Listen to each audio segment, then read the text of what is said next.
నీ మార్గములన్నిటిలో నిన్ను కాపాడుటకు ఆయన నిన్ను గూర్చి తన దూతలను ఆజ్ఞాపించు.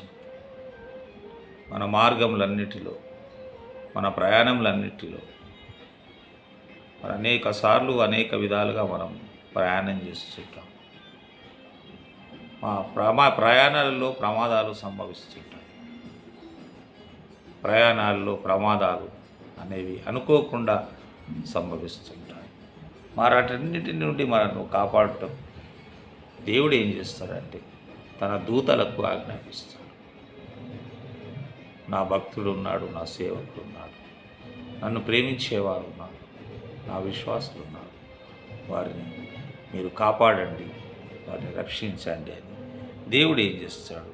నిన్ను గూర్చి నన్ను గూర్చి తన దూతలకు ఆజ్ఞాపించి మరి వారు వచ్చి తమ చేతుల మీద ఎత్తి పట్టుకునేవారు. పెద్ద పెద్ద ప్రమాదాలు కొన్నిసార్లు మనం ఊహించం. మన ప్రాణం పోయే అంత పరిస్థితుల్లో మనం ఉంటాం, తప్పించబడ్డాము అని అనుకుంటాం. ఎవరో మనల్ని రక్షించారు, తప్పించారు అనుకుంటాం.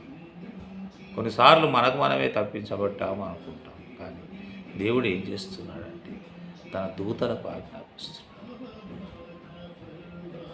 ఆర్డర్ చేస్తాడు దేవుడు. ఆ దూతలు వచ్చి ఆ ప్రమాద బారి నుండి నిన్ను ఎత్తి పట్టుకొని నిన్ను రక్షిస్తారు.